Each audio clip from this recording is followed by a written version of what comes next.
Bem, vamos começar com o Edu trazendo, então, as impressões, assim, de campo Isso. dessa manifestação flopada, e aí depois você e a Daiane fazem a análise aí. Edu Edu, o já que foi que em você muitas manifestações do e Flopado. o e ele se fantasia, basicamente, ele põe um boné e um óculos escuro, ele não é reconhecido, né, ele E a consegue mulher corajosa vai do lado. ele consegue circular bem, ele não põe camisa A vermelha, Andressa, ontem ela fala, eu comecei, porque eu não me contenho, né? Eu começo a xingar, porque não dá, né? Ficar no meio daqueles caras, ouvir aquele monte de merda, cara, é você perde a insalubre, né. paciência. E Aí ele ela, "Ah, também não, nós vamos ser linchados aqui, que nem da ele outra não vez. chega a Da outra botar vez camisa quase amarela, lincharam né. aqui. Camisa Esse amarela cara. você não põe não, né, Edu? Você não chega a vestir camisa da seleção brasileira não, né? Não, eu não vi, eu não consigo. Ela foi de amarelo. Foi de Ela amarelo. não foi Foi a boa, caráter. ela foi de proteção a você. Foi, Fofoca É. hoje, o que você viu na Zumbilândia? Diga lá. Meu, cara, bom, em primeiro lugar, é o seguinte. Eu não quero ser acusado de etarismo, porque você sabe, eu tenho 65 anos, não sou nenhum adolescente, certo? Mas, assim, só tem gente. Eu não vi ninguém com menos de 50 anos lá. Eu vi dois jovens assim, devia ter uns 35 por aí, tá? E, inclusive, uma das coisas que mais vende nessa manifestação é aqueles banquinhos montáveis, sabe? Mas é cada 10 metros sem venda daqueles banquinhos para a velhada sentar ali, porque é muita gente idosa. E o que eu acho que me marcou muito ontem lá foi o clima.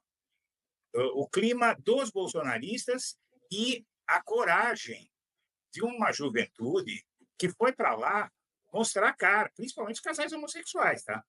Mas eles foram em peso, estava cheio lá, de mão dada, gente vestindo vermelho. Vocês viram a manifestação dos skatistas, né? A Muito gente boa. isso. Os sinais de que ia flopar. Olha, se a gente pegar a manifestação de fevereiro de 2024 com a de ontem, é menos de 10%. Ou seja, muita gente reclama da demora da persecução penal ao Bolsonaro, mas eu acho que isso foi minando aos poucos, porque aos poucos as pessoas vão entendendo. A companheira aí gostou da Zumbilândia, mas basicamente é isso. E o que acontece é que as pessoas vão cair na real. Só aqueles muito fanáticos mesmo, sabe? E principalmente, pessoal, por que só tinha gente mais idosa? Mas idosa mesmo, sabe? É que é um pessoal que adotou aquilo meio que como uma bandeira de vida, sabe? E você vê que é uma questão de classe. Ontem foi uma das vezes que ficou mais clara a questão de classe, porque a gente não pode esquecer que a Avenida Paulista ela fica no topo dos bairros do Jardim Paulistano, Jardim Europa, né? Depois tem tudo ali, Caimbipi para lá, Moema, aqueles bairros de classe média alta. E ali, quando tem aquelas manifestações, você vê eles saindo dos prédios dali da região e indo para a manifestação. Mas só está indo o pessoal mais idoso mesmo, porque as pessoas estão ficando com medo de se contaminar. É isso que eu tenho visto. Sabe? Muita gente com medo de se contaminar. Ontem o clima lá era de velório mesmo. Gozado que foi o título que eu dei para a live, né? Ontem seria o velório ali na Avenida Paulista do Jair Bolsonaro.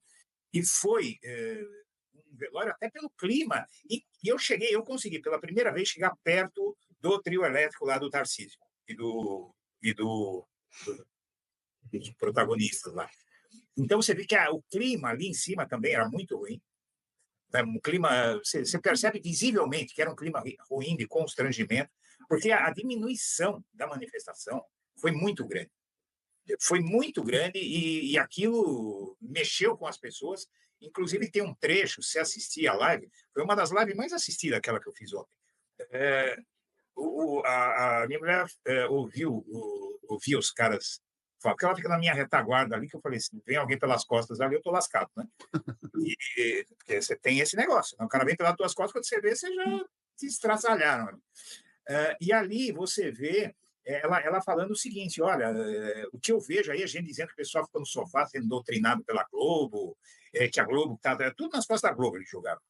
A culpa aos bolsonaristas é que a Globo está doutrinando os bolsonaristas, não sei o quê, e um clima assim de muita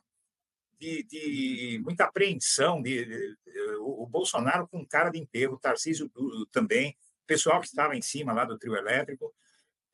Então, eu acredito que ontem foi um divisor de águas, sinceramente. Você inclusive postou um artigo dizendo que foi o dia em que Jair Bolsonaro Morreu, né? Foi a morte simbólica do Bolsonaro. Né? Vamos só aqui ouvir rapidamente a avaliação do Lindbergh Farias. Gente, acabou agora o ato do Bolsonaro na Avenida Paulista. Olha, foi um fracasso de público. Ninguém mais está interessado nesse lenga-lenga, nesse choro da turma bolsonarista. Hoje é dia de jogo, vai ter jogo do Flamengo. Agora eu queria chamar a atenção de vocês de uma coisa. O ato foi a demonstração da derrota política, o desânimo. A bandeira da anistia, que eles tinham um pé com uma bandeira central, sumiu. Acabou. Então, eles já sabem o que vai acontecer. Que Bolsonaro vai ser julgado, condenado e preso. Aí muda o discurso. Olha, a gente tem que ter maioria no Senado, a gente vai ter que eleger a maioria dos deputados. Isso é importante para a gente. Porque dessa vez a gente vai ter que reeleger Lula e votar mais em deputados da esquerda, em senadores. Mas é o seguinte, é um final melancólico. Porque, veja, agora vai começar um julgamento para valer do Bolsonaro. Então, eles fizeram todas aquelas mobilizações e as mobilizações foram caindo, diminuindo a presença do público. Então, ele chega no início do julgamento com o menor ato político, demonstrando fragilidade política. Pessoal, vamos para cima.